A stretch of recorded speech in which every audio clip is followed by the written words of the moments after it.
You probably think you have a time management problem. You don't. You have an emotional management problem, and it's currently disguised as procrastination. It's incredibly common right now to want to optimize every hour of your day. We want the promotion, we want a profitable side hustle, and we want a perfectly balanced life. Yet 90% of people fall short of those goals, and it rarely has anything to do with a bad boss or a tough economy. It happens because we spend all our energy fighting external circumstances instead of fixing the internal friction holding us back. Here is a quick scorecard with 3 clear signs that you are your own biggest bottleneck.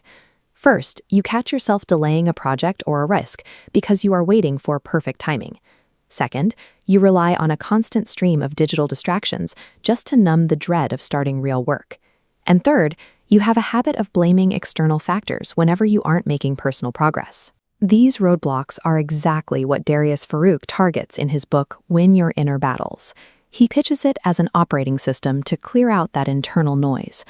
The question is whether this is just another entry in the crowded market of manifestation guides, or if it is actually a practical manual for getting out of your own way. To figure that out, we are going to extract the 3 highest ROI frameworks from the book so you can decide if it's worth buying or if you should just steal these tactics to use today. Farooq makes a sharp distinction early on. Laziness is mostly a myth. Procrastination is actually driven by a combination of fear and perfectionism. If you have ever deep cleaned your entire apartment just to avoid staring at a blank document for a project proposal, you know exactly how this feels. To test the book's solutions, we've built an effort versus impact chart. The first major tactic to break this cycle is the 2-minute rule. The input is simple. If a task takes less than 2 minutes, you do it immediately. No scheduling, no debating. This plot's right here. The outcome is that completing minor tasks shatters your psychological inertia and builds immediate micro-momentum. The trade-off is that checking off quick emails doesn't magically dissolve your dread of massive multi-week projects. It requires daily active vigilance to maintain that momentum. Overcoming procrastination is an emotional roadblock, but it requires mechanical, low-effort physical movement to actually conquer it. The second major concept requires shifting your baseline reaction from a victim mentality to a growth mindset. Think about a real career setback. You get passed over for a promotion or a side startup you launched completely fails. The required input here is to intercept your immediate instinct to blame your boss or the state of the economy. Instead, you force a specific reframe. What is the hidden lesson here? Doing this accelerates your ability to acquire new skills. You process the failure, extract the data, and move on. Let's bring that back to the evaluation chart. This requires extremely high emotional labor. You have to swallow your personal pride and sit with temporary acute discomfort. A growth mindset pays massive dividends over a 10-year timeline, but you have to actively sacrifice your ego in the present to earn them. The book section on focus centers on a harsh reality. If you don't ruthlessly prioritize your life, someone else will prioritize it for you. To implement this, you have to actively decline low-value requests at work, skip comfortable social obligations, and delete the apps that steal your attention.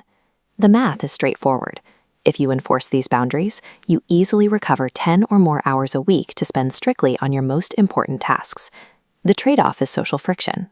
You will experience severe FOMO, and you will have to look people in the eye and disappoint them today to serve the person you want to become tomorrow.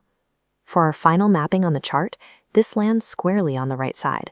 The impact is undeniable, but the heavy social discipline required pushes the effort way up. Real productivity means doing less.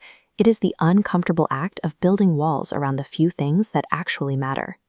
Win Your Inner Battles is an effective text, but it is a synthesis. It perfectly packages existing truths. It does not invent new psychology. Here is our final decision matrix on whether you should actually buy it. If you have already read the work of foundational authors like Carol Dweck, or if you're well-versed in the blunt counterculture self-help of Mark Manson, you will find this material repetitive. Skip it, save your $20, and just start applying the 2-minute rule we covered today. However, if you are just starting to take your personal development seriously and you feel overwhelmed by the sheer volume of advice out there, buy the book. It serves as an excellent, clear playbook to establish your baseline habits. Just remember the catch. The return on your investment only happens if you sit down and execute the journaling exercises. because reading about push-ups simply doesn't build muscle. Right now, drop down to the comments and tell us the exact task you are procrastinating on today because you're secretly afraid you won't do it perfectly.